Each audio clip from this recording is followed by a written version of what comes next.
Thank you, everybody, for joining this podcast episode. Today we have David Tirpak, owner of Miracle Canine, has a podcast, does a lot of content creation, and more. So, David, if you want to just give us a little rundown of who you are, what you do, and we'll go from Sure. there. Yeah, so my name's David. I own Miracle Canine Training here in Cleveland, Ohio. We are a dog training, boarding, and daycare kennel. So we're a dog training company first and foremost, but then we offer client exclusive services like boarding and daycare, and just have a nice community we create for our clients. I've been training dogs professionally now for almost 12 years. We kind of specialize in like behavioral modification, working with like aggression, anxiety, things like that. I would say a large bulk of the dogs that come through our facility are dogs that frankly just couldn't go anywhere else. They're dogs that either are too difficult for your average boarding kennel, average daycare kennel. They're dogs that are frankly too difficult for a lot of other trainers out there. A lot of them have been through a lot of other trainers. So we're kind of just providing a safe place for those clients to be able to get the help they need to live the best life for their dog, and then have a safe place they can leave their dog while they're out of town. And have a nice structured environment for them. Obviously, I also have a podcast, the David the Dog Trainer Show. That podcast we've been doing now for gosh, almost 3 years.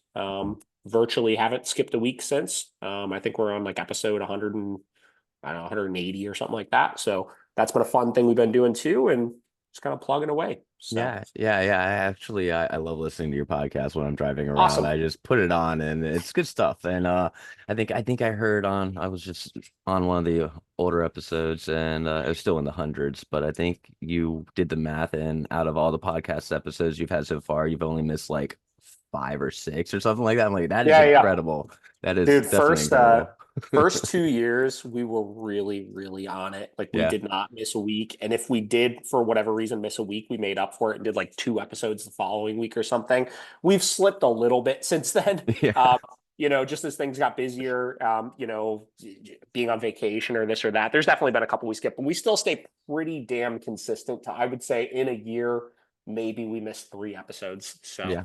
No, that's awesome. I'm very consistently inconsistent. So yeah. so that's me. But yeah, so David, I know you don't know a lot about my background. I'm sure you probably did a little bit of looking, but I know you're a busy person and so yeah, I'll give you a little bit of rundown. So, Patrick, I own Jurassic Park Pet Care. I'm also executive director of Bulls Bay Canine Academy, which is kind of newer up in the works. We're trying to honestly, I'm working with a couple people that have doctorates in psychology, other trainers. We're trying to create a cost-efficient certification program for people that want to learn more of a balanced training side of things. And we Sure. want it to be nationally recognized, which is going to be extremely difficult if we're going to utilize punishment.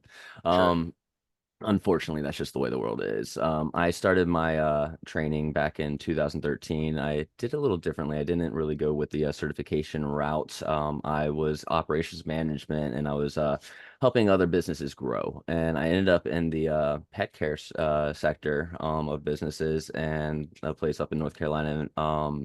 I was helping them grow, but anytime their groomers or trainers called out, I'd end up having to hear from the client. And so I decided I'm gonna learn how to do this stuff so that way I can start taking over that. So I started with, puppy classes, puppy obedience. I started doing, just like de-shedding grooms and started growing from there. And then after I left that company and started doing other things, I still did that stuff on the side. And then eventually I started becoming obsessed with more I guess you would call them high risk cases because more and more of those dogs kept coming in, more and more people were not able to take those dogs, and I'm like, okay, I need to learn more.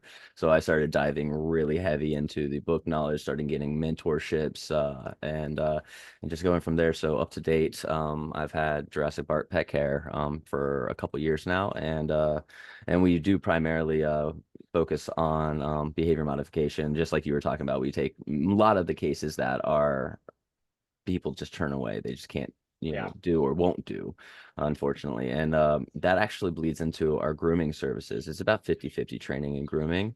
But a large chunk of our grooming services are the behavioral modification cases as well, where groomers refuse to take these dogs. And at that point, it's a health Yeah. hazard for these dogs. And if the dogs are, let's say matted, overgrown nails, just all these little issues that can make these behaviors even worse because they're in pain. Yeah.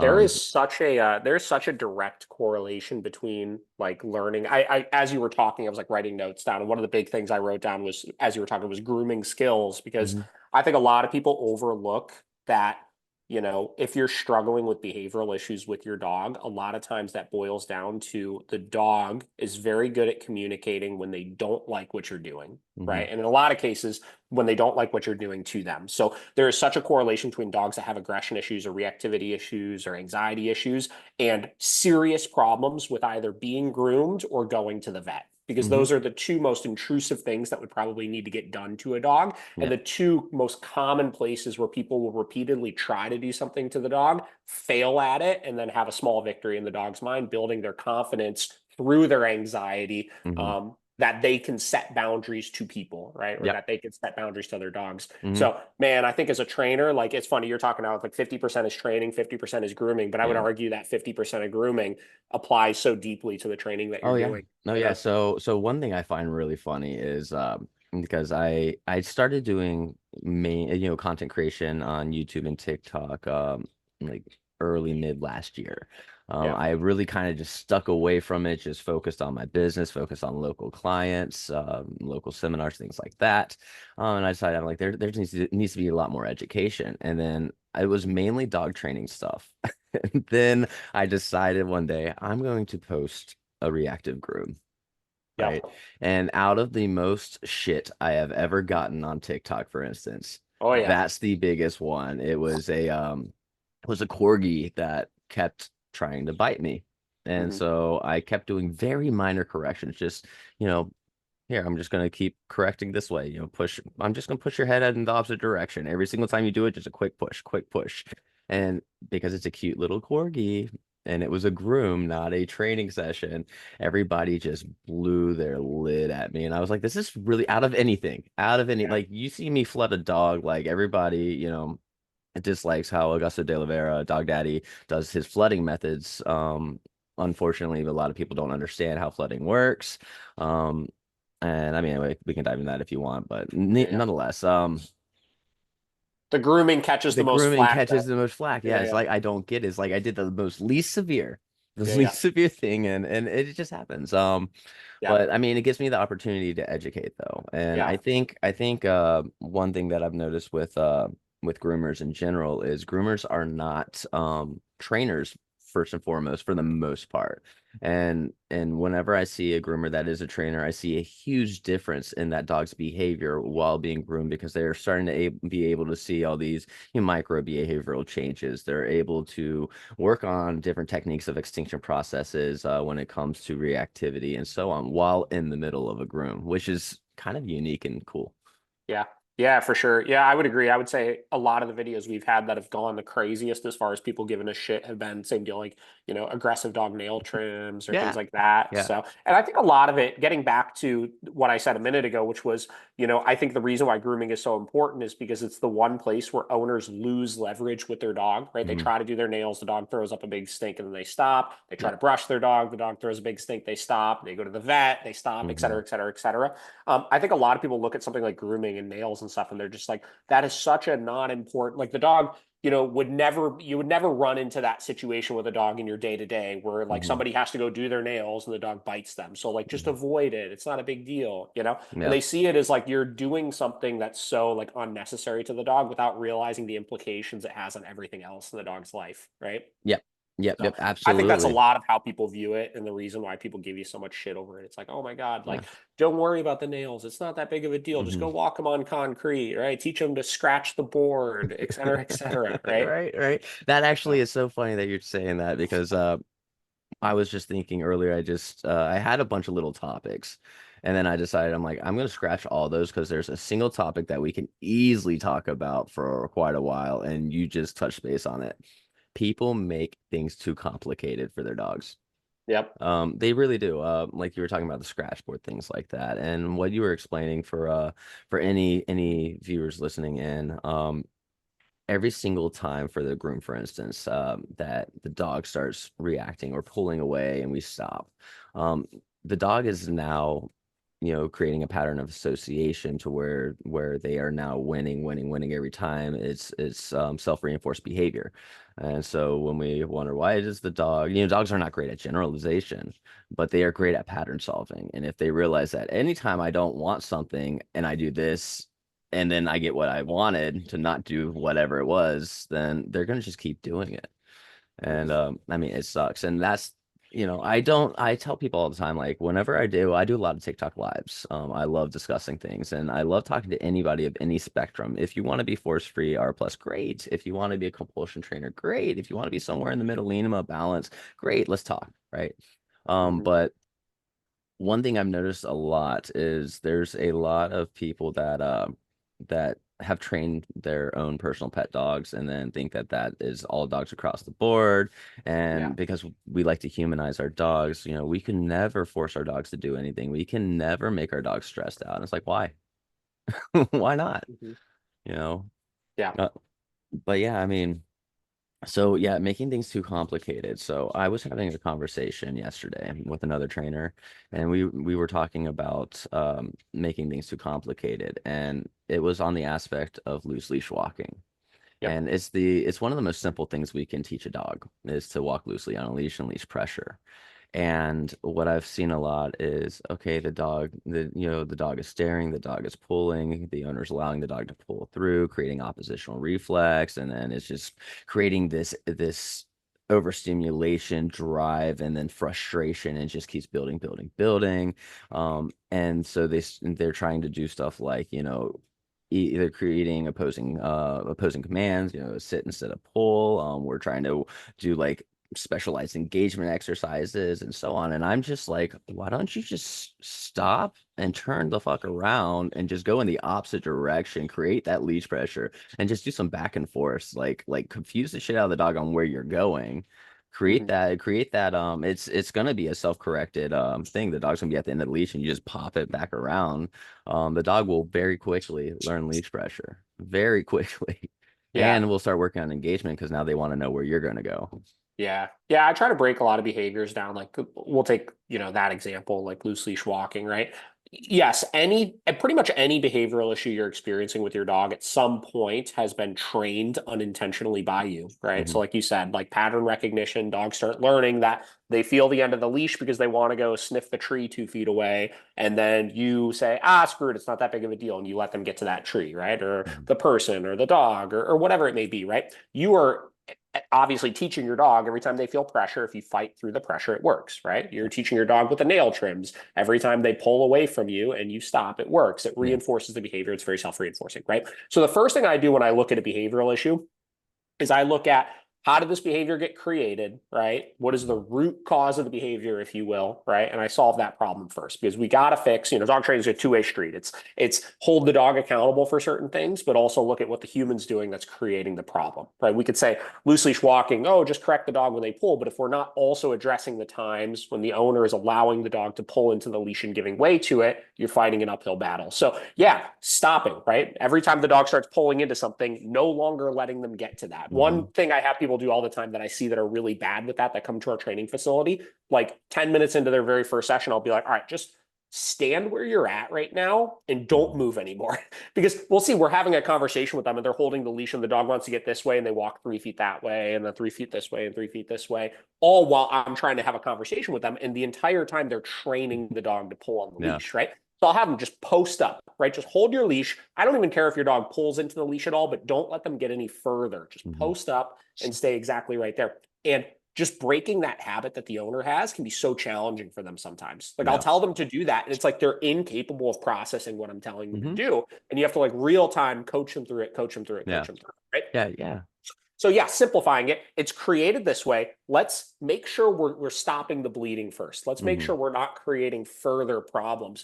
From there, we look at, because a lot of times if you just tell somebody that's on a flat collar, like, well, when the dog starts pulling, just turn around and go the other way. Obviously, that's only going to get you so far, right? It'll Yeah. stop it from getting any worse, but it's probably not going to truly teach the dog where they need to be, et cetera, et cetera. Then we Hmm. start looking at the training side of things, the dog side of things, which is what sort of direction do we need to Hmm. apply from like maybe a correction standpoint standpoint or a negative reinforcement standpoint or a positive reinforcement standpoint Yeah. if you want to reinforce checking in and stuff.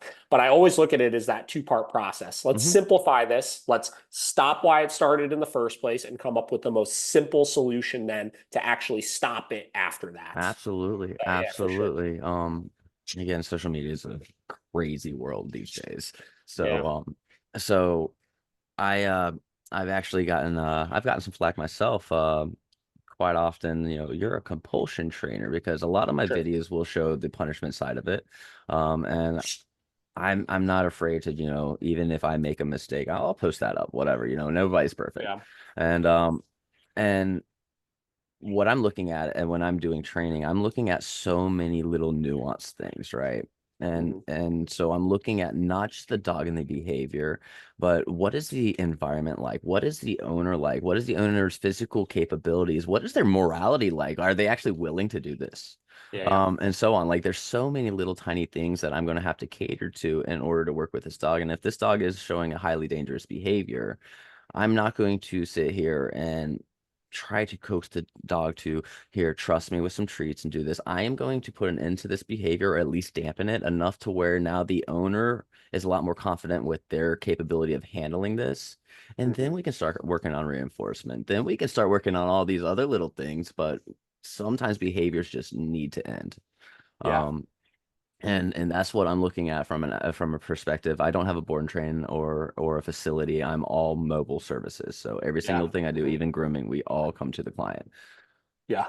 Yeah. And honestly, like in some cases, like owners hire you because they have one really major pain point, right? It Hmm. could be anything. It could be just that they jump all over people that walk in the Yeah. front door and just scratch the shit out of them. And Hmm. it's annoying, it's potentially dangerous, whatever, Yeah. right? And again, we could look at a million different things of let's gain leverage with a place command and a sit and a down and this and that. But there are absolutely situations where it's like, let's just stop the jumping. I know I Hmm. could stop it immediately, right?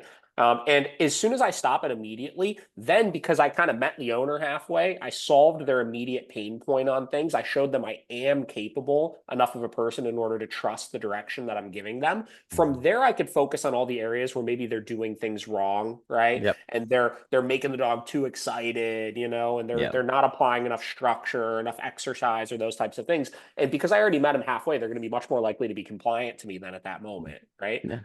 I did a virtual consult with somebody, or not actually an in-person business consult with somebody somewhat recently, and they were talking about an owner that had a dog that had serious separation anxiety, and the dog they couldn't leave the dog because they would leave the dog in the house, and if they would leave the dog in the house, the dog would literally eat through their door to try to get out to get to them, Yep. right? And they were kind of, I don't want to say complaining, but they were kind of, agitated and talking to me because they were like, I don't know how to get this owner to realize that they're not exercising the dog enough Hmm. and they're not, providing enough structure. And obviously there was like a ton of things the owner was doing that was creating this problem, Yep. right? And I told him, I was like, I totally get it, right? We got to get the owner to solve all these types of things. But I also know until we solve the issue of this woman can't even leave her home because Hmm. the dog is destroying her property, obviously consuming things that are toxic. Like I'm sure drywall is not good for a dog to be freaking eating, right? Yeah. Until we solve that problem and alleviate some of the headache that's going to mask all of her ability to process the other things that she needs to do, you're never going to get anywhere with it. And you're going to wind up just beating yourself in the head, getting frustrated with, well, why didn't you walk the dog more this week? Or why didn't you, put the Hmm. dog on the treadmill or work place command for three Excuse hours me. or anything like that? Yeah. Yeah. Um, as opposed to, again, like I said, meet the owner halfway. I know with 100% certainty that I could stop a dog from eating through a door to try to get Hmm. outside pretty darn rapidly. It's not going to be the long-term solution, right? There's Hmm. definitely things the owner needs to adjust to make sure the dog doesn't feel like they need to be doing that constantly. Yep. But I know I could alleviate that pain point rapidly and then again gain the trust to get Hmm. them to make some of the other lifestyle changes they're going to need to make. That's going to Absolutely. greatly then impact those results even further. Yeah, I So, think I think that is the biggest key point out of almost any training that I do, whether it's just puppy obedience or high level like human aggression. Um, the ability to make life changes is yeah, extremely hard for somebody that every sure single day is. they've had is they have their own routines for years. Yeah. Like changing those is just it's incredibly hard for a lot of people. Yeah. And so yeah, like meeting halfway really does help. Like Yeah. these little tiny things. If you can create these little changes in somebody's habits and just start stacking from there, it Yes. goes such a long way.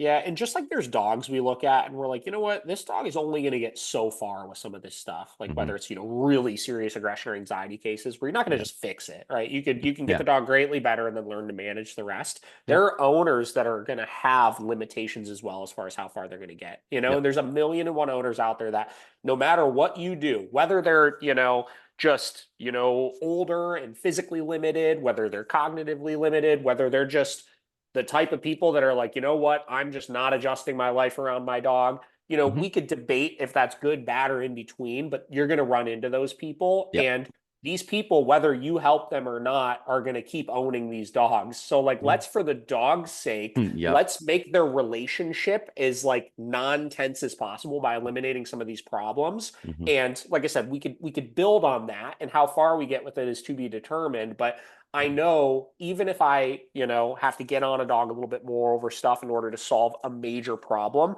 the big picture of it is going to be that problem being gone is going to cause the owner to have a better relationship with that dog, which is going to mean it's going to open the dog's world further from there. Oh, So, absolutely. uh, Absolutely. Yeah. got to be able to look at that.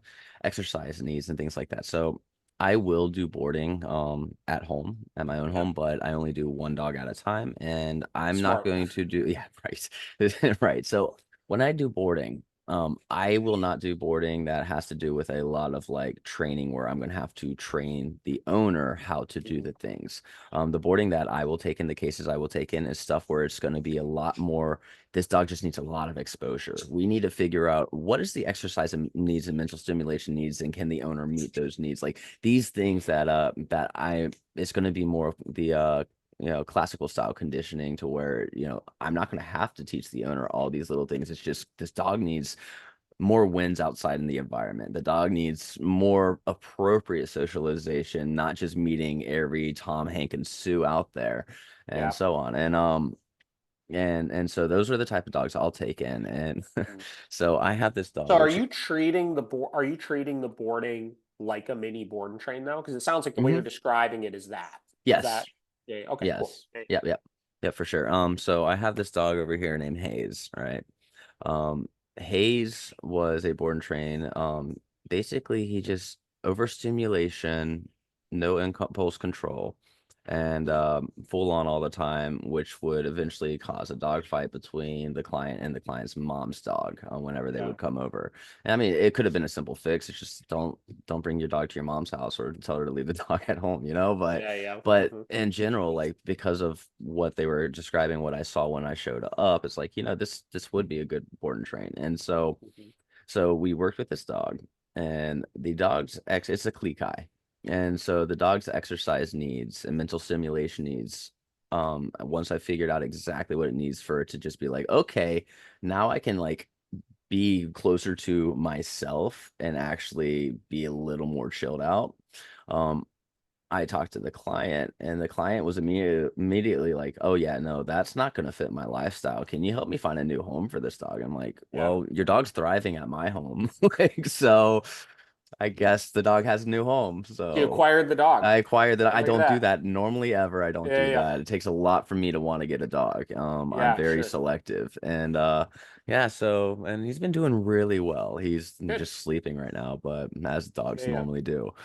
Yeah. Yeah. But yeah, I mean, like that's one of the clients that I can't like. I mean, it sucks. It does that they just didn't want the dog anymore, but at least they knew immediately. Yeah. Yeah. I'm not going to be able to do that, or I'm going to refuse to do that. It's Yeah. not going to work for me. And And the okay, other, cool. yeah, yeah. No, the other thing is too, like if they were that fast to be like, oh yeah, well, help me find another home. It clearly isn't the first time they've thought of it. Yeah. Obviously this dog was probably creating enough stress in their life Hmm. where, Yep. they weren't interested in continuing doing it, which we've definitely run into those situations as well, where people have a dog and they're just like, damn, like this dog is just way too much. And we start Hmm. going over what life is going to look like with this dog post training with them. Yep. And they're just like, I don't think that's for me, Hmm. and that's fine. You help Yep. them make that decision. Obviously, it doesn't happen frequently, but a lot of times, again, with like aggression and stuff like that, there are some people where we just have that conversation of like, Yeah. are you up for the amount of management it's going to take in order to keep this dog and everybody else safe? Hmm.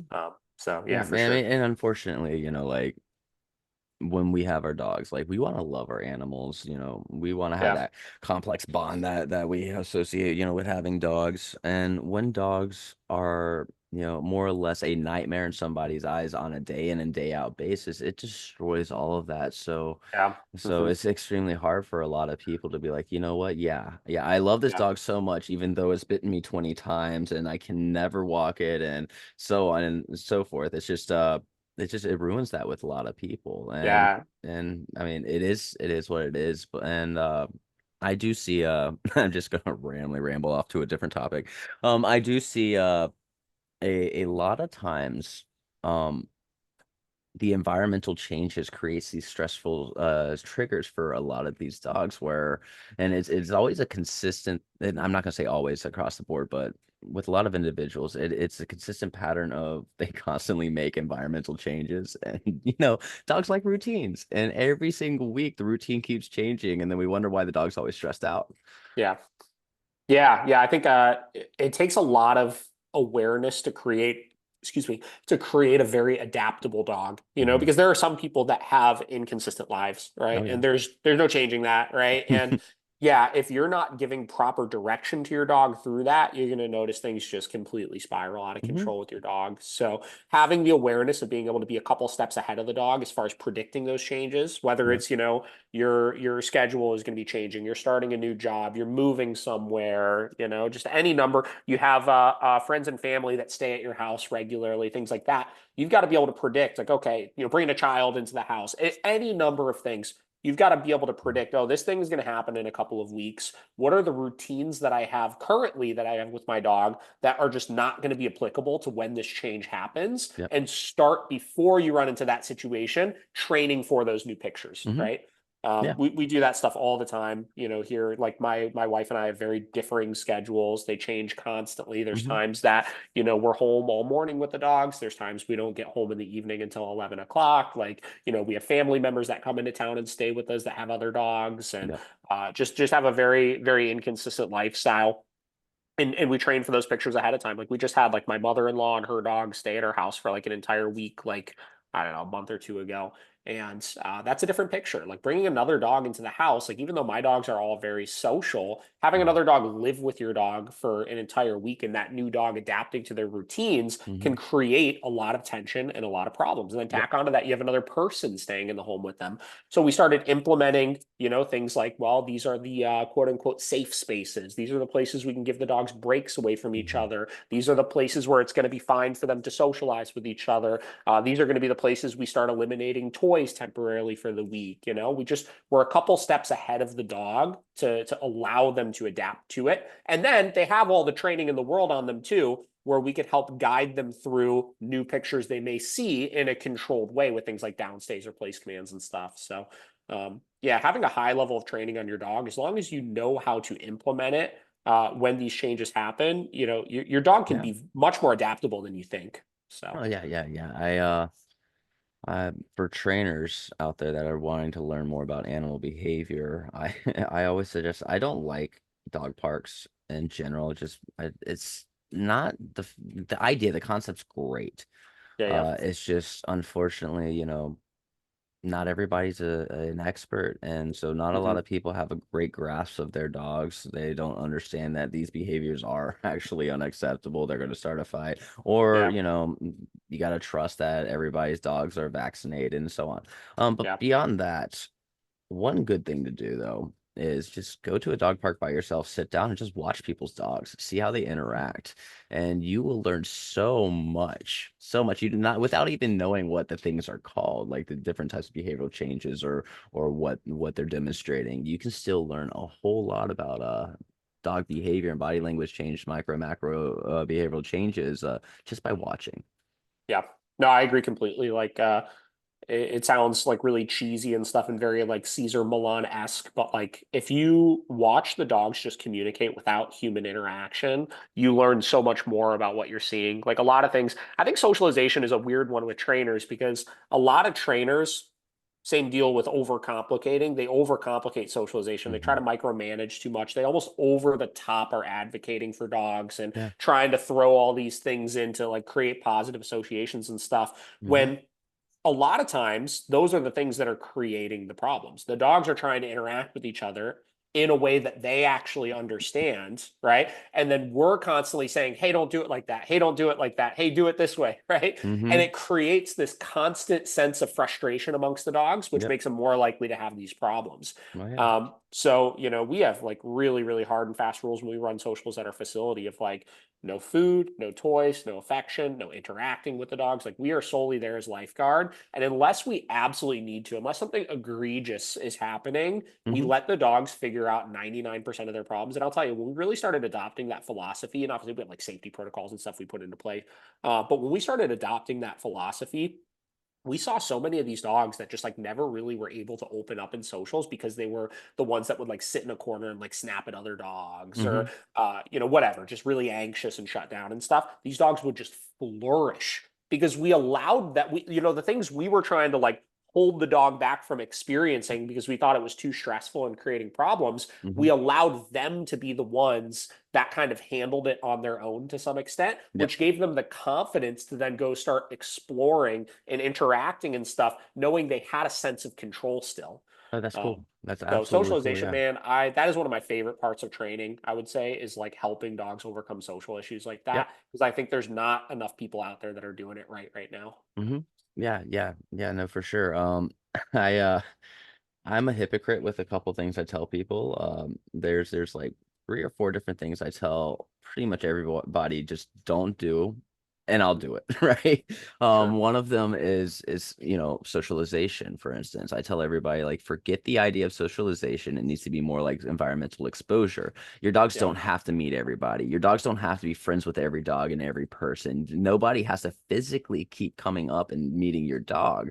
Yeah. You can do it from 10 feet away, 15 feet away. It should be more of your dog is relaxed, calm, and neutral around all these stressors, Yeah. Yeah. and stimuli. Me, on the other hand, absolutely, I'm going to let my dogs meet everybody because I can, and the reason why is because I control the entire environment. If Yeah. somebody wants to come up and pet my dog, I am controlling exactly how they're doing it. Yeah. Yeah. If somebody's dog wants to come up and pet my dog, I'm making that decision, yes or no, based on looking at that dog, seeing how my dogs are, if they're over aroused for whatever reason or not, and doing it that way. But not everybody's me. Not everybody's a professional Yeah. trainer. Not everybody works in behavior modification and so on, like to where they can do all these little things. And I mean, even just being vocal to somebody else saying, hey, sure, but if you're going to do it, I need you to do it this way. Not everybody's, like Yeah. Yeah. confident enough to just say that to a stranger. Yeah, yeah. Um, Well, that's it's situational, right? mhm. It's there are places where I call it, you said it, environmental exposure. I call that environmental socialization. Like I look at Yeah. it as still socialization, Yeah. obviously. That is an essential piece of the puzzle as well. And in many cases, most owners should be focusing more on the environmental socialization than the actual socialization. But there are some dogs out there, especially your reactive, high-strung dogs, that if we can give them an outlet socially and have them actually be able to run and play with other dogs, man, you can see such a transformation in their behavior. And for the owner's sake, this sounds hilarious, but like I've not had more owners cry in front of me than when they see their dog play with another dog for the first Yeah. time, right? Yeah. Because they think they're these monsters because they're so aggressive on a leash or whatever it may Hmm. be. And then we take them off leash, we let them socialize, they run and play, and they're having the time of their fucking life. And Hmm. these owners are just so taken aback because they never thought their dog would be capable of Yeah. that, right? So I think it's very good for the owner's psyche as well. But Hmm. it's funny you're saying like how you feel like you're like a hypocrite over it because you do it sometimes, but you don't let the owners do it. Where I don't think that's necessarily hypocritical. I think what it is probably you need to have really good procedures in Hmm. order to instruct the clients through. If you're going to do it, as long as you follow these procedures, the chances of something bad happening are minimal to none, right? Hmm. Obviously, there's never zero risk, but Yep. you can minimize those risks as much as possible. And I think a lot of people they function in socialization off of too much intuition, right? Like us as Hmm. trainers, I could look at two dogs playing and I could be like, I've seen enough situations like this. I'm not that concerned about that, Yep. right? Or I could read a dog that I see down the street and say, yeah, this dog is probably not going to be a problem or whatever it may be, which is great. But being able to apply that then to a generalized procedure that we could give to our clients will help them be able to do it without all the guesswork, Hmm. right? So again, getting back to like socialization in particular, like if my clients are going to socialize their dog, I give them like a step-by-step process of procedures they need to follow in order to do it, right? Yep. So you could get away with going down the street and socializing your dog with another dog that you see because you could use your intuition to gauge that dog. I would never have my client, and obviously you don't either, right? I would Hmm. never have Yep. my client find a random dog on the street and try to Yeah. socialize them, Yeah, right? for sure. It would have to be with they know the other person, right? They're able to trust that person enough that that person is going to follow the procedures and direction they say. You're going to be able to trust that that person is going to give you accurate information off of if their dog has ever historically had problems in the past with other dogs, right?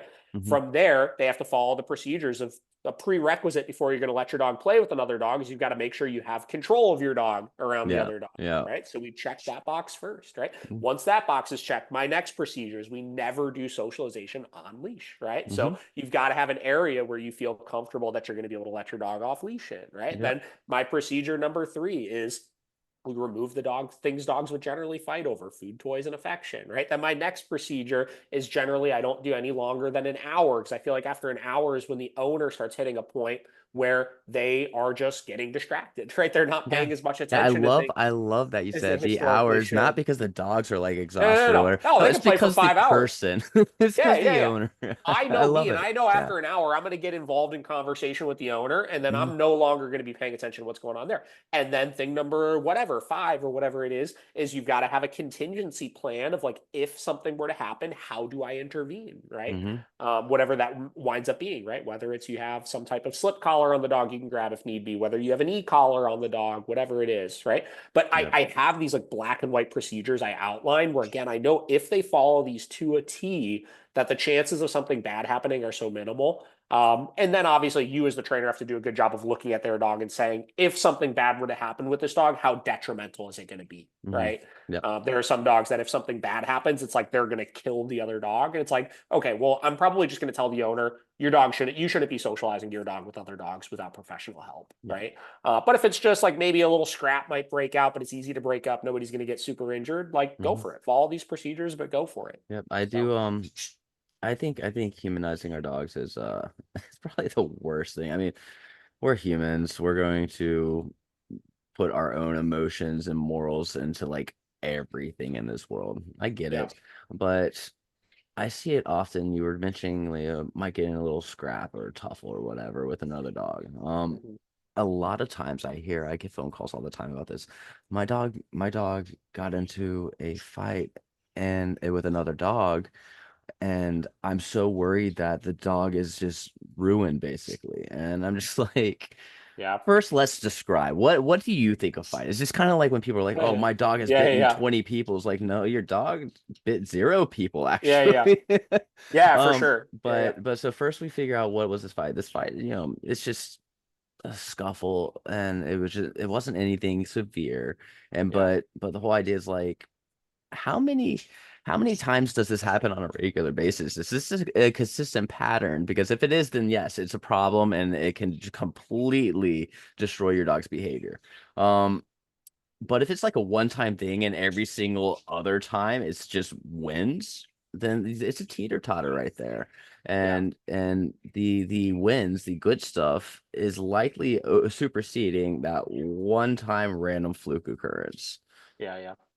Yeah. Yeah, I agree. Yeah, no, the other thing too to pay attention to is like what's the first thing I always look at is anytime somebody calls me and says their dog got in a fight with another dog, I ask for them to literally in as much detail as possible break down everything that was happening Hmm. before, during, and after. Yeah.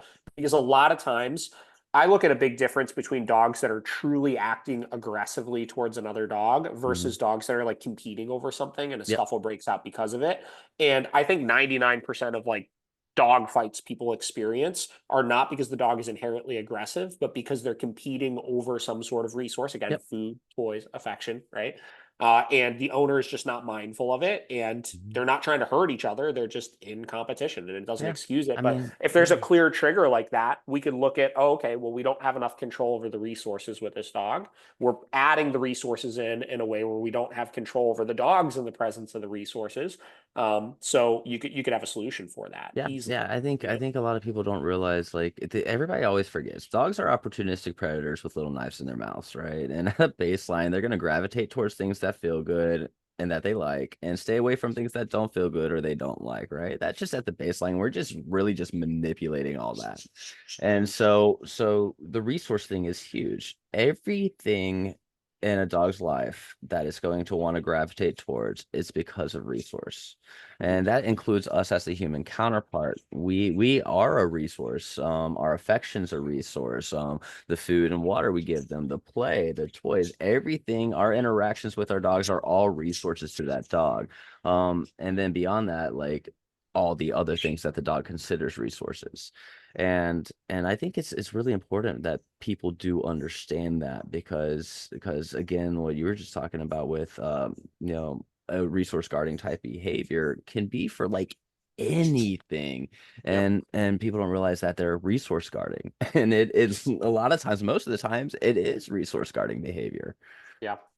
Yeah, absolutely. I worked with a client yesterday who called me because they have four dogs and two of them got in a couple fights with each other.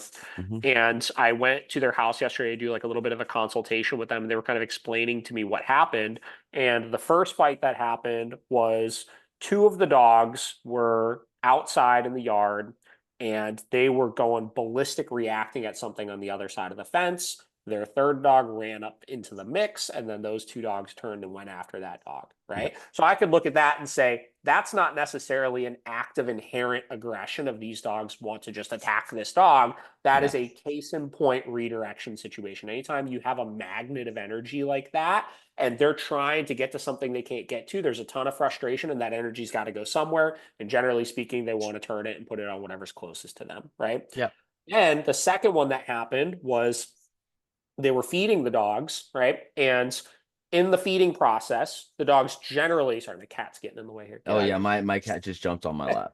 Yeah, yeah. Um, so the other one, they were feeding the dogs. They dropped some kibble on the ground, and every one of the dogs ran to that piece of kibble at the same time, and then boom, dog fight broke out. So Hmm. same deal. That's not a situation of dogs just having a problem with each other, trying to fight with Hmm. each other. That's a situation of we don't have enough control over these dogs around resources. So they Yep. went into this impulsive state of mind, trying to dart for that piece of kibble. They both got to it at the same time. Competition ensues, right? So they were concerned. They were like, oh my God, like we don't know how to get past this. But in between those fights, every single time it happened, within 24 hours, they had the dogs completely back together with each other. The dogs were acting like nothing happened because, again, they're very adaptable. They don't have a Yep. problem with each other. There's external factors that are creating these Oh yeah. fights. And they were trying to figure out how to solve it. So, in those situations, those are actually the easier ones to solve because they don't have this grudginess. Every one of those external factors we could look at and create a solution for, like reactivity, right? Why are these dogs getting so reactive at the fence? We've got to solve that. We solve that, we Hmm. eliminate one major trigger and gain more compliance around the dogs. So we have less reason for them to compete or redirect on each other. Food. Why are these dogs so impulsive that if you drop a piece of food on the ground, they mindlessly all try to dart to it at the same time? Why don't they Hmm. have enough respect over food or things falling off the counter or whatever it may be, where they're going to run into problems like that? Yeah. Toys is another big one we hear with people where they're like, oh, my dog's got into a fight over a bone one day, where historically, for the entire year before that fight happened, the dogs would steal toys from each other the whole time. It's like, well, Yeah. why were we causing this to happen in the first place? Why aren't the dogs respectful of each other when they have their own toys Hmm. and not competing over it until it boils over and turns into a big fight?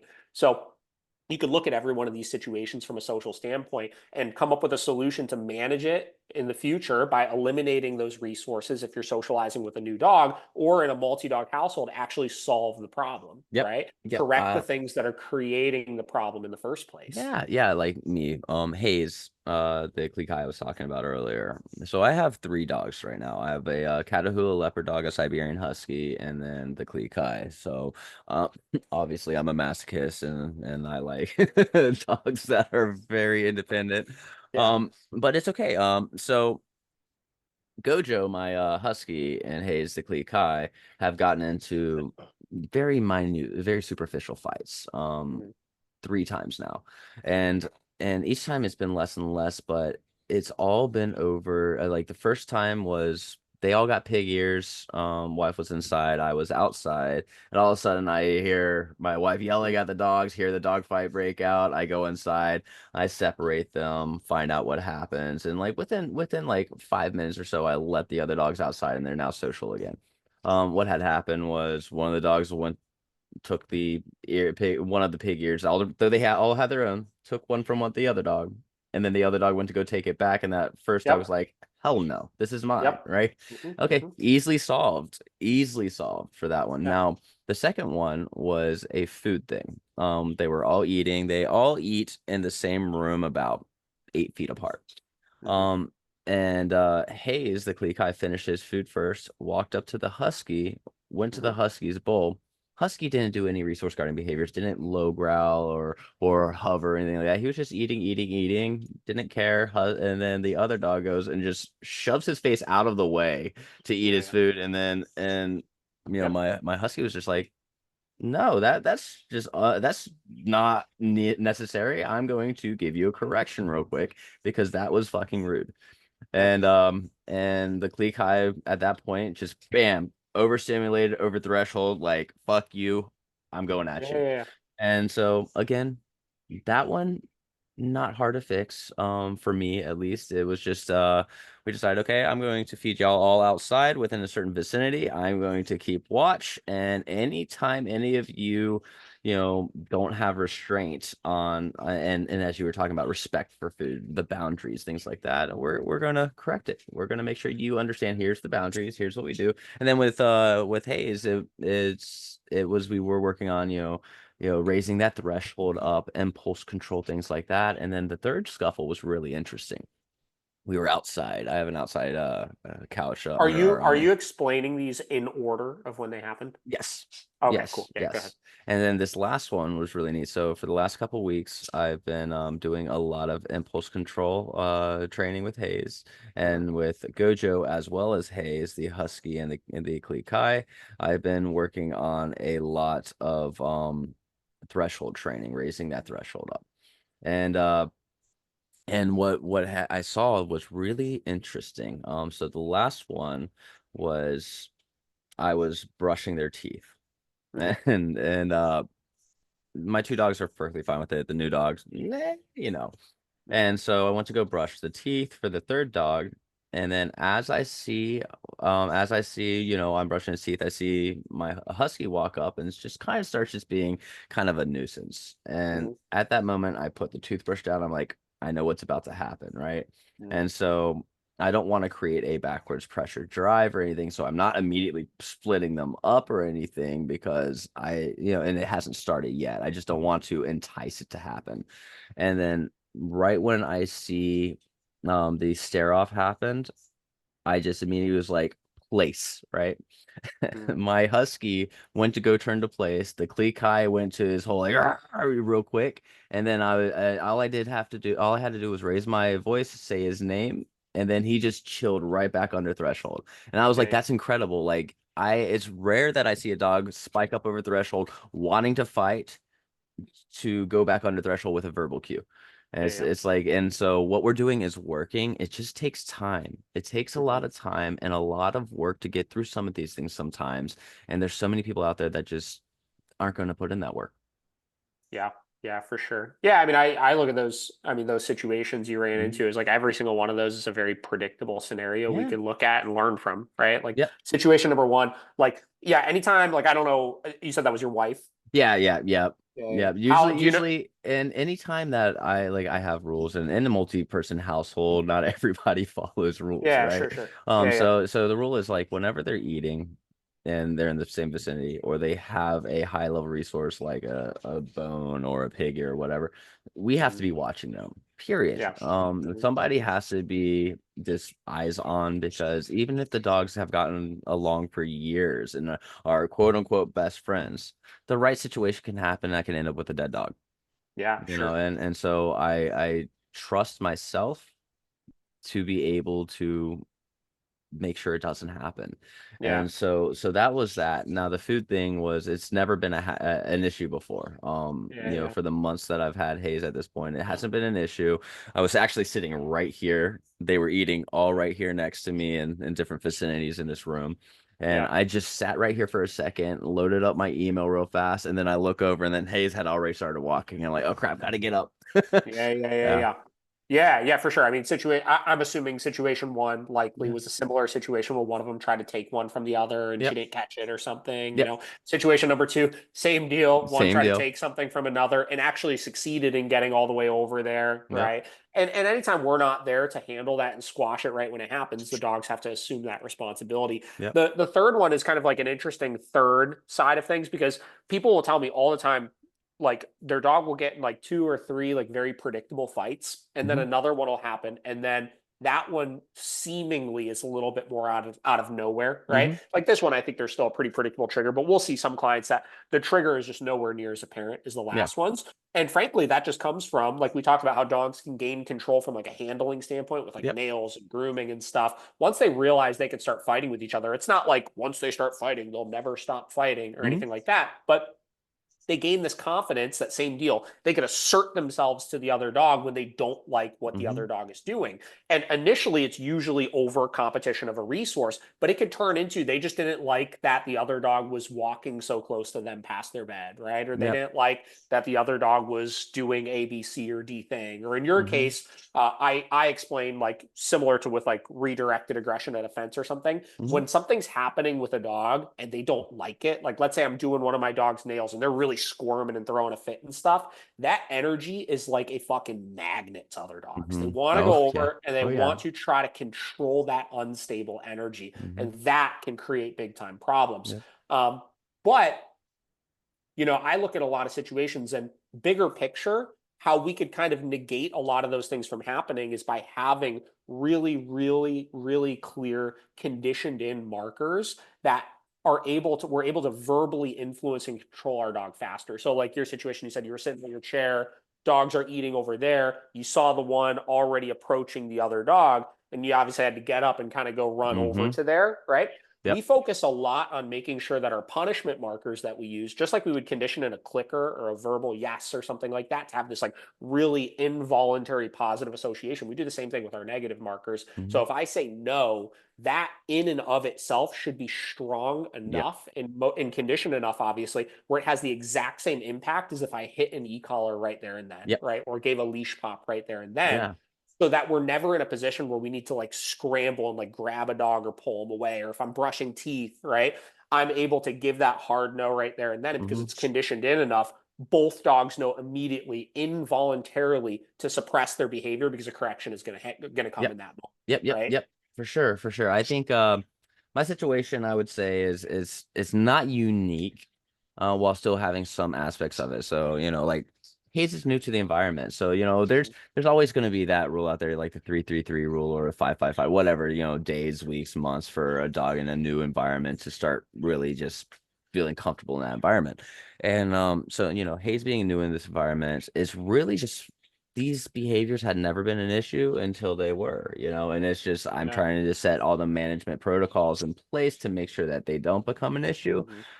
But then they became an issue. It's like, all right, let's immediately work on it. And I do see Yeah. most of my clients, honestly, when it comes to like high level like reactivity, like Mhm. dangerous, very dangerous reactivity, uh, it could have been prevented a very, very, very long time ago.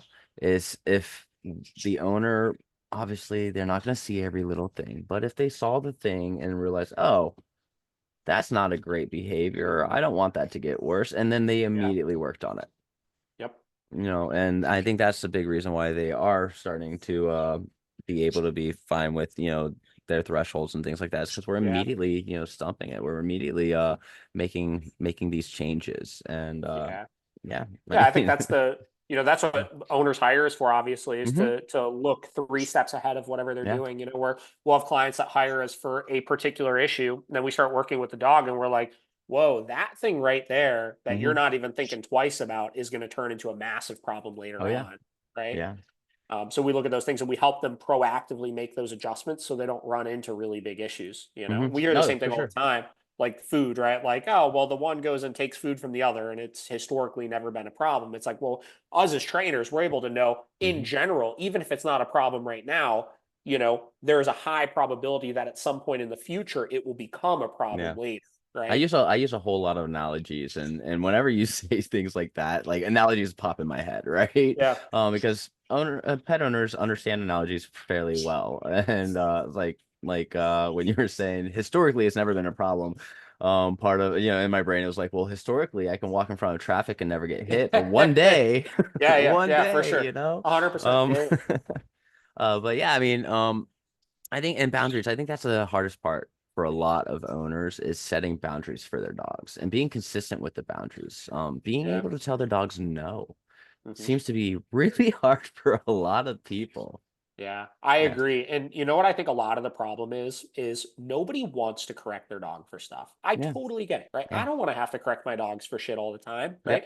Yep. And I think a lot of the way people are being taught to discipline their dogs over Hmm. things, whether it's using really, really non-motivating levels with e-collars, whether it's being really naggy with leash pops, whether it's doing all this like body language stuff that I'm not saying has no purpose, but Yeah. isn't Yeah. actually deterring the dog's behavior. Making things too There's complicated.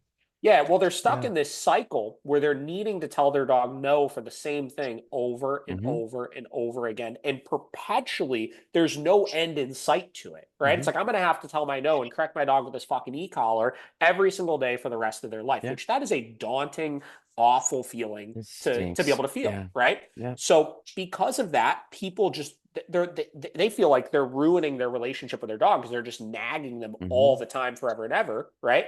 As Yep. opposed to understanding and making the adjustments so they actually get the change when Yep. they tell their dog no for something. I would say, like, if you're needing to correct your dog for the same thing more than a handful of times over the course of a couple of days, something you are doing is wrong and it's not having the impact that you Hmm. want, right? Yeah. I You should be mean, able to stop behavior quickly, yeah. get past it, and then not need to correct them again for it. Yeah. Yeah. It's pretty much anybody that I've talked to where they'll say something like, my dog is doing this on purpose.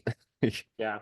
No, your dog's not. Is your dog just hasn't been communicated. It's a training failure. We are not communicating with that dog effectively or efficiently to where the dog understands what we're saying. And that Yeah. goes back into the e-collar thing.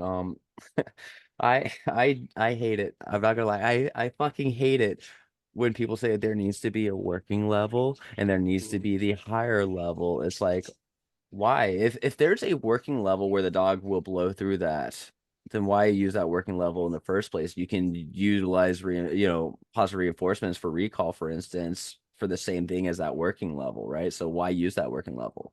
Yeah. And if a dog is displaying dangerous behavior, and to me, dangerous behaviors are like honestly blowing off a recall, because any situation, if you're off leash and the recall gets blown off, it could potentially be dangerous. Going after another animal, running out the door, jumping out of a car, and so on. You know all these dangerous behaviors. Yeah. Those are where I'm going to give it a high level stim on an e-collar to where it's aversive enough. It sucks. The e-collar, Yeah. it doesn't feel good. It doesn't feel good at all. It sucks. Might hurt a bit, but the dog will at least be alive. Hmm. The dog will say, "Oh, that wasn't fun. Don't want to do that again." Sure. And I much rather do that than what you were saying, just consecutively over and over and over again. Me as a human stressed out. Is my dog actually going to listen to me today? Yeah, I mean, obviously, you know, the use of e-collars is its own huge topic, No, yeah, you know, which we won't get yeah, super into. But like, yeah, I mean, in general, when it comes to like levels and stuff, really, if you're using an e-collar, it has to be aversive enough for them to want to escape or avoid it. yep. That doesn't mean super painful. That doesn't mean No, it needs to be ridiculously high all the time. It means, you know, objectively to the dog that you're working with, do they care enough about the sensation to want to escape or hmm, avoid it, right? yeah, And as long as you follow that rule of thumb, there should be no conversation of, well, we have our working level and then we have our emergency level and then we have the corrective level and we have this and that. It's yeah, just in the moment. Are you trying to stop something or teach something? hmm, And if you're trying to stop something, it's got to be aversive enough for them to want to avoid it. If you're hmm. trying to teach something using negative reinforcement, it's got to be aversive enough for them to want to escape Yep. it. And that is just That's it, it. That's plain it. and fucking That's it. simple. So I Yeah. I don't like to use the idea or tell people, we're going to use a, hey, I'm talking to you when I'm saying, a high enough stim or whatever, but Yeah, yeah, like, sure. what is a high level stimulation or a low level stimulation to a dog? Like, do Every dog is we don't get different to with it. decide that, Yeah, yeah. like the Uh-huh. dog dictates what's aversive to that dog. Yeah. And so there's a lot of people like, for instance, I could probably put my e-collar on my arm right now, probably put up to 40 and I'd be fine. I put it on Hmm. my wife up to 40 and she's gonna slap me. Yeah. Um, so Yeah, for sure. yeah, 100%. Like every dog is different with it. It's and it also is situational to the moment, right? If your dog's in drive versus calmly yeah, sitting around the house, it's like what is going to be aversive enough for them to want to avoid? It just depends. yep, And high and low is such a subjective thing, mm-hmm, because same deal, right? There's people that have dogs. Like I've met plenty of dogs that you correct them at a 20 on like a micro educator, which is the obviously yeah, very, very non-aversive, but that in the moment to them is like, damn, like I don't want that to happen again. mm-hmm, Where, I've got dogs, like all my dogs are sitting right next to me and they have the I use the boss with them, which is like the higher powered yep, version. And like my Malinois, for example, like if he's in drive, that thing can be all the way up, and that's what's aversive enough for him to want to avoid. yeah, So it really just yeah, depends. yeah, and yeah, going back into because now we're really starting to talk about operant conditioning, positive punishment, negative reinforcement, and that's going to be the primary uses or pretty much the only uses of an e-collar, Mhm. for the most part. I'm sure somebody can argue different ways to use it. I can use my e-collar as a positive reinforcement, like a clicker. Like I'm sure we have arguments out there, but nonetheless, You can. It I mean, you just can, negates the use of it. I mean, you're taking a sensation that the e-collar is designed to be aversive, right? yeah, And you're saying we're going to make it no longer aversive to the dog, right? It's like, yeah, okay, yeah, well, then you're saying it's a neutral sensation. So why does it need to be an e-collar? Why yeah, can't you use a clicker? Why can't you use correct. just a vibration collar? Why can't you use just your voice? Voice, yep, yep. Like at that point, if we're saying the sensation itself has no inherent negative association to it, Mm-hmm. you could use anything that you want to use for it. Yeah. So it's like, don't use the e-collar then. Yeah, yeah. So back to the idea, like we don't get to dictate what's aversive, the dog does. We can make our best guess if we are going to be using a positive reinforcement or positive punishment, but the outcome of the behavioral change is what's going to dictate if we actually are using a reinforcer or a punisher. For instance, if I Sure. think I'm using a punishment and my dog doesn't reduce behavior, then Yeah. I'm not It's using not a punishment. punishment. Yeah, Yeah. Yeah. it's just I'm doing a thing. Yeah. So Yeah. Yeah. so I'm trying to just give me a second. My brain kind of just scrambled off for a second. No, So I totally get what you're saying though. yeah, Good. Yeah. yeah. So with that, I lost it. I don't know That's where okay. I was Well, going I'll with it. just I'll The just wrap on that for piggyback. yeah, I'll wrap Yeah. on that for a second. So yeah, like we hear all the time from other trainers, maybe in the force free community, they're like, punishment makes behaviors worse, Hmm. right? Which again, that by definition is not punishment, then, Yeah. right? Like punishment by definition is you're adding something, in this case, an aversive sensation to decrease the likelihood of something happening. So if I'm Yep. trying to correct jumping and I'm using punishment and it's making the dog jump more, it is in fact not punishment in Hmm. that moment, Yep. right? So Yep. yeah, no, same deal with like positive reinforcement. People are like, well, I use positive reinforcement. I pet my dog. Like, or people ask all the time, like their dog will be stressed out and they'll be like, Oh oh, can I yeah. reinforce it? I want to pet them. I want to pet them. I Mhm. was like, you can if you want to, but is the dog going to be reinforced enough by that to increase the probability of them doing the behavior in the future? Yeah. Probably not. Or they'll ask me, I've just met their dog and the dog's working fine. And they'll be like, well, why aren't you petting him and reinforcing it? I was like, this dog is not reinforced by me petting it right now. And in fact, a lot of those dogs are actually averse to me touching Correct. them. So if I'm Correct. adding it in Yep. every time they do something good, if anything, I am punishing the behavior. They Yeah. don't want that to happen in Yeah. the future, right? Yeah. Yeah. Absolutely. Absolutely. Like, was it? Who was it? I was watching something a while back, and it was about teaching the dogs to go up and get like a treat from a stranger. I forgot which trainer it was. There's a lot of trainers that used to teach the like go say hi, Yeah, where they would go it's a touch the person and then come funny back. guy. Like his reaction when he was explaining how he did it. The dog tagged somebody because somebody didn't have a treat. And Yeah. then the guy was whoever was explaining, I can't remember the trainer. He was like, "Oh, whoops," and and it was pretty funny that how nonchalant he was about explaining it. But it was the aspect that the dog really didn't want to go to that stranger to get a treat. Yeah, yeah, It was just anticipation of this is what I'm expected to do for the payout.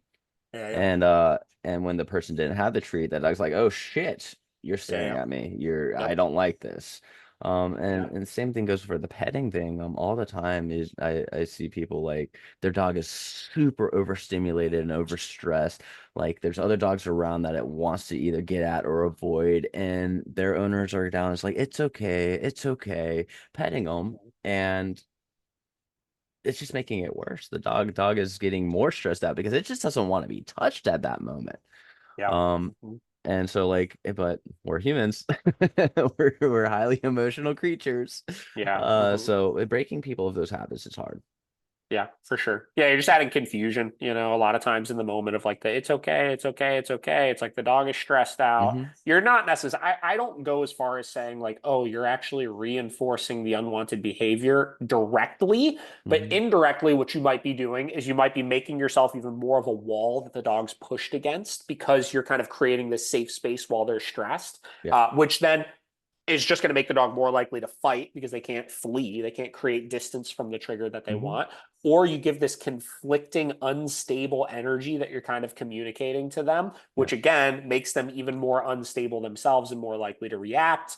It just creates problems. The dog doesn't know how to process that information that you're giving them in that moment. Hmm. And these dogs are generally unstable to begin with, which just creates more unstable reactions then. So, Yeah, yeah, and I mean it leads me to timing, right? Timing for either reinforcers or punishers is going to be the key part. It's going to be super important to get the timing right because we want the dog to have the appropriate association with what we're trying to communicate.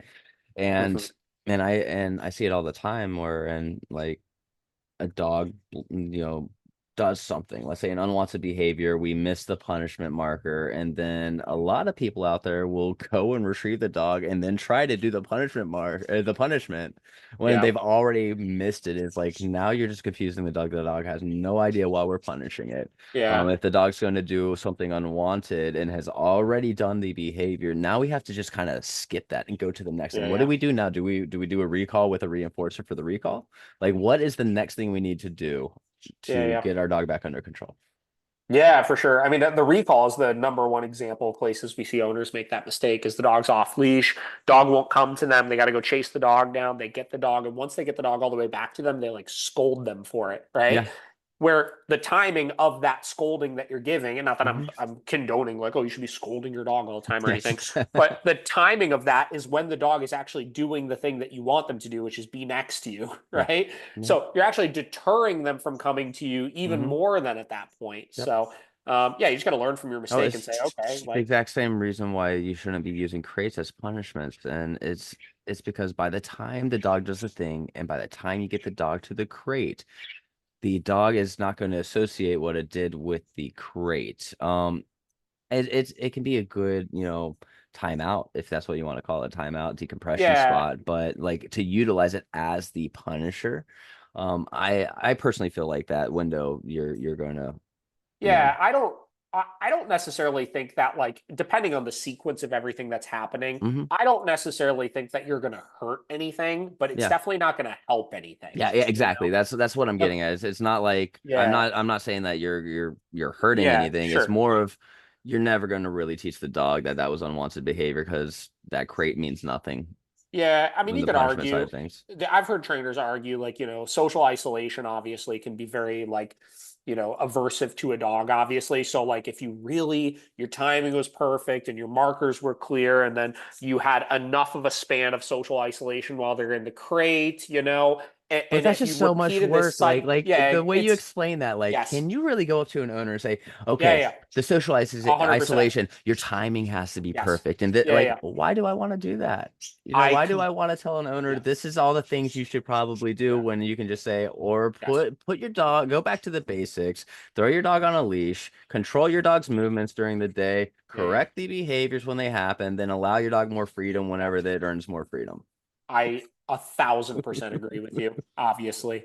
But that is like the, like there are a lot of trainers that try to get into the technicality of like, well, technically speaking, this would work, right? But Hmm. like, no different than how like you'll hear force-free trainers talk through the process of like desensitizing a reactive dog or a dog Hmm. that's like very touch aggressive or something like that. Of like, technically speaking, if your timing was absolutely perfect and your management skills were absolutely perfect for the Hmm. rest of this dog's life, you should be able to make really, really great progress by doing like a desensitization If process. But yes, your average owner will not be able to do yeah, that. I And mean, frankly, your average trainer will not be able to do that either. exactly. And that's what I was gonna say. Anybody that tells me, well, technically, at that Yes. point, it's just okay, then show me. Yes. If Yeah. No, technically, yeah. if you're saying technically, then you show me you do it. Yeah.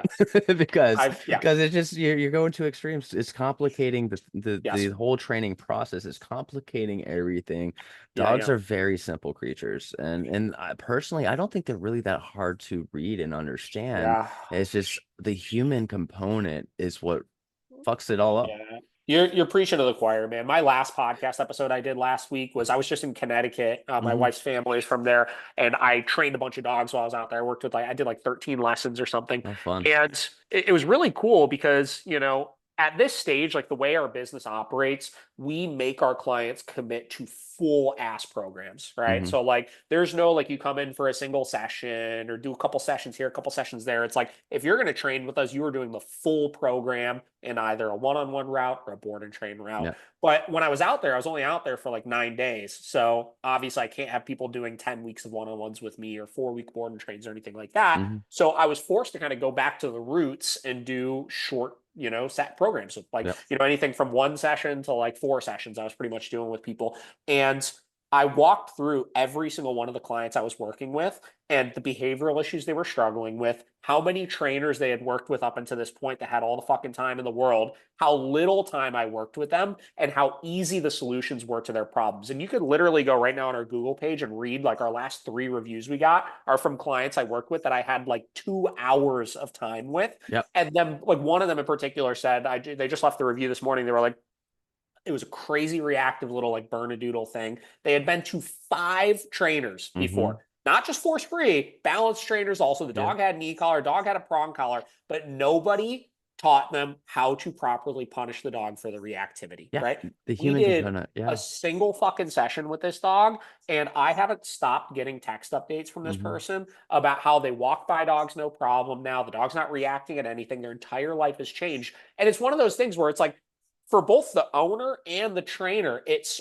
frustrating. It's the coolest thing, but it's frustrating beyond belief because it's like, it's the coolest thing because, like, hell yeah, I'm so happy I was able to help this person. And hell yeah, for the client, I'm sure they're so happy to finally Hmm. be past this problem. But in their mind, they're like, I spent thousands and thousands of dollars on trainers, didn't get any results. And I paid this guy $200 Yep. for one session and he Yep. solved all of my problems in a fucking hour. Yeah. Yeah. Right. Yeah. So the reason why my business has become so successful is because my focus is not really on the dog. It's on Yeah. teaching the owner to be as close to me as possible, to set them up for success, to give them the tools and the education, everything they need, the handling skills to where they're not fucking everything up when I'm not there. Yep. Sure. Because again, I'm not board and training, so I need them to. And the dog's gonna tell on them the next time I come over there. I'm gonna know if they kept up with things or not. The dog will tattle on Yeah. them. Yeah. Yep. But being able to communicate with the owners and set them up for success will do is night and day, and it will make the training go by a lot faster, make the behaviors go through whatever they need to go through to make progress. You can't fix everything, but progress, you can likely have progress on almost any dog. Yep. And to start seeing progress for the first time. And I do have people that there was a dog that I had where for like 11 months they had various different trainers trying to teach their dog to loose leash walk, this huge like XL bully type dog, right? Yeah. And never worked.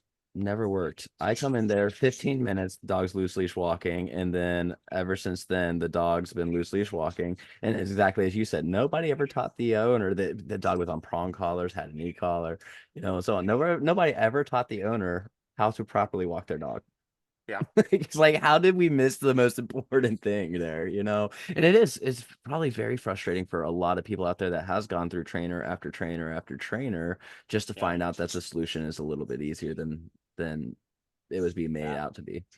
Yeah, and then it's frustrating, like I said, from a training standpoint, because like we get into this industry because we want to help as many people as possible. And Hmm. I know that I cannot help every dog owner on the face of the planet. Yep. It's just not, you can be the greatest dog trainer in the world, you're not going to be able to do so, right? So when I see how easy these solutions are, in my mind, I'm like, God, like, I could have a little bit of an ego on me sometimes, but I know that I'm not getting these results because I'm the greatest dog trainer in the Hmm. world, Hmm. right? Like the stuff I'm doing is not that complicated. So it's like, why the fuck can more people not just simplify this stuff more, and Yeah. make it so that this is just this is just what needs to get done, and Hmm. we could solve these problems as long as we do that. I mean, we can speculate It's all we crazy. want. Like, part of me wants to say, well, it keeps people having income, trainers having income if they always have to Yeah, keep coming back. Some of it is like maybe we just have a lot of incompetent trainers. And honestly, I think that's really what it is because anybody yeah, I these days, agree. man, there's a trainer on every single corner, man. Like everybody's a trainer. Oh, you became a dog walker, you're now a trainer. Yeah, Oh, yeah, you pet sit your friend's dog, you're now a trainer. Like, yeah. so Well, I I mean, think you there's see a it lot of firsthand that. too. Somebody goes through training with somebody. Like a lot of my clients. I mean, I have probably a dozen clients every year that go through the program, and they're like, "I really want to get into dog training after this." And that's like a noble thing. Like I get Hmm. it, right? But and this isn't all of them, but some of them, they're just like they think they're ready to go off and start training dogs on their own. Yeah. Yeah. Oh yeah. And people don't kind of go through the process of like having an experienced mentor that can kind of walk them through Yep. certain things, and they kind of Yeah. jump right into it on their own. They got to figure it out themselves. And I got people that I speak with on a regular basis on social media that like it's like they every time they have a problem with a dog that they're Hmm. working with, they're sending me like a message of like, well, what do I do with this? And it's like, I don't know. I don't know the I'll dog. I hire a haven't seen the trainer. dog. You know what I mean? Yeah, right. Like I don't know how to help you help your Yeah. client better without actually working with them. Like I'm Yeah. sure I can give you some pointers, but like I'm not going to be Hmm. able to like actually solve those problems. And Correct. if you're repeatedly running into situations where it's like you're getting these dogs and you're realizing I have no idea what to do with this dog, and then you're taking money from the person, right? Yeah. And then you're trying to seek out the solutions through your network, Yeah. like It's that is exposing that there's probably some really big learning hurdles that you've got to go through to get yourself more educated. And sometimes the only way to do that is by actually working with another trainer that's much more hmm experienced than you. for So sure. For sure. Absolutely. Yeah, I think man, like I don't care if you're going, if you want to get certifications, go get them. If you don't. But if you're not going to go get certifications, and even if you do, I still think you should have a mentor. I still yeah, think you should go out and find somebody to work with that can give you that experience and the right kind of experience. yeah, Because just getting a certification, you can have all the book knowledge in the world, but if you don't know how to implement the book knowledge, then it's useless. Just like yeah, you can have all the experience in the world, but you can do a thing wrong 1,000 times and it's still wrong.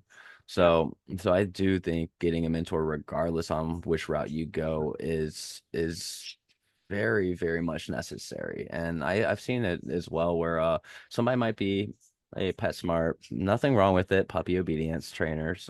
That's a great place to start. A lot of trainers I know started at like big box stores with puppy obedience. But then yeah, they immediately they're like, okay, I train like 40 or 50 puppies to, sit, lay down, come. I want to go do B mod now. yeah, It's like, whoa, that's a huge step. yeah. It's a very big step. Like where, I mean, didn't you if correct me if I'm wrong, you did a lot of sport dog training, right? A little bit. I mean, A yes, little I bit. I did. Yes.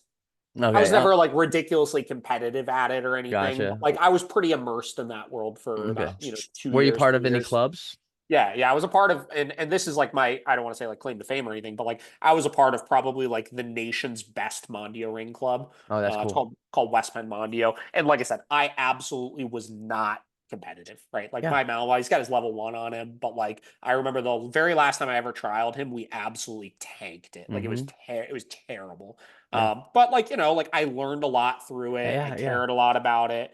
Um, And that's so what I so was yeah, about to get yes. at is like sports dog trainers. I was having a little bit of a debate the other day, and it was more of, trying to put it out there like, handlers and pet owners are not, they shouldn't be giving professional training advice online. Just my personal opinion. Yeah. And so I came up with like, what do you mean by like handlers. And so I kind of went through and they're like, what are the sports dog handlers? I'm like, whoa, wait a second. Are you part of a club? Yeah, You yeah. know, because we had to go through this thing because the thing is like, I will trust, honestly, I will trust a sports dog handler that's part of a club that trains with other people through the club and learn from each other's dogs and stuff. I'll trust them to know a lot more knowledge about dog training and behavior than, you know, somebody that trained two or three of their own personal dogs. Yeah, it just depends on what it is that we're giving Yeah. advice about. Because, like, I've Yeah. got a lot of clients that are like very accomplished sport dog handlers or trainers, Hmm. that, those same dogs that are titled and, all of these different things are just absolute fucking terrors in the house. Yep. So, like, that's the thing is like you can learn a lot as far as mechanics of training in the Yep. sport dog world. And I think a lot of that is really, really good to understand. It's very, I'm not discrediting it at all. They're very accomplished, very successful trainers in Hmm. the sport dog world. But a lot of them do not delve into the home life of a lot of these dogs. Like they just live Yep. different lives with their dogs. Like Yeah. when I got Vinny, my Malinois, like the trainers there were all like, yeah, like these dogs are working dogs. They don't just live in the house. And Yeah. if they do live in the house, like we don't correct them for stuff because we Yeah. don't want to deter their behavior on the field, right? So they would wind up sitting in kennels all the time. They'd be kennel dogs and they would come out for working. They do kennel dogs and come out for working. Boom. And like that's fine. Like like I'm not shitting on that in the slightest. Like these guys are like a lot of the guys in the club there are Digress a like, little bit, because I went ooh for a second. So in my head, I'm sorry, because yeah, I'm in the pet dog world, right? So I 100%. don't It's do different. It's this more. different. So if you told me Yeah, yeah. like, oh, I just kennel the dog and then they go out, I kennel the dog, I'm just like, so you're saying the dog is kenneled 24/7 basically is what I was like in my head, but I'm like, wait, no, we're Bro, talking yeah. about a whole different side of the, Yes, but yes, right? And like look at hmm it like police dogs. That's what happens with police dogs, yeah, right?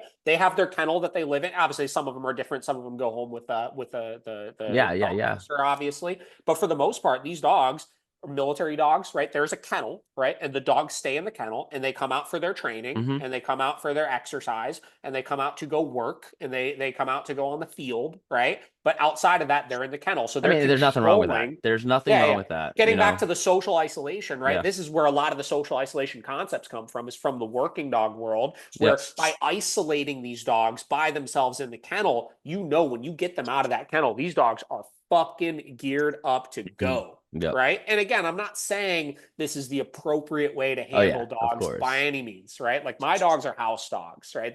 They're all out, literally all of them are just laying around right now, Hmm. just chilling, right? And that's the life I live with my dogs. But there's no denying that at least the club that I was a part of was producing world competition, like That's true. worlds for Yeah. Mondio Ring, successful. Like I think the last year I was a part of the club, I think two of the top five in worlds were from our club, right? Like they're producing incredible dogs, so they know what they're doing. But that is not applicable to living a home life with a dog. Like when I Hmm. went from competing with Vinny, my Malinois, and doing sport dog stuff with him to being like, damn, like I'm not doing this anymore with him. He's got to become a pet, right? Yep. I had to totally shift everything about how I viewed him as a dog, how I trained him, the situations I put him Hmm. in. And that was an adjustment and a half. And I didn't have the knowledge from the sport dog world in order to do that. No, okay. Yeah, yeah, yeah. That makes a lot of sense. Yeah, for sure. Um, So, yeah, but with that, I think it is a good ending point right here. I had a sure. great conversation and I really, really appreciate you being on Yeah. and just having a good conversation. It's good. Yeah. Happy to, man. Glad Yeah, you invited me to be on. yeah, Happy for to sure. chat again anytime. Yeah, yeah, absolutely. And yeah, if you ever want me on yours, just let me know. Sure. I do have quite a bit of wiggle room I can put out there, but from here I have a session to get to in about 30 minutes. So I'm gonna go I ahead like and it. head out and get ready to go. Hell yeah, man. Well, All best right. of luck with your session, and it was good chatting. And like I said, let's definitely link up and do it again. Absolutely, absolutely. You have a good rest of your day. Likewise. All right, take care.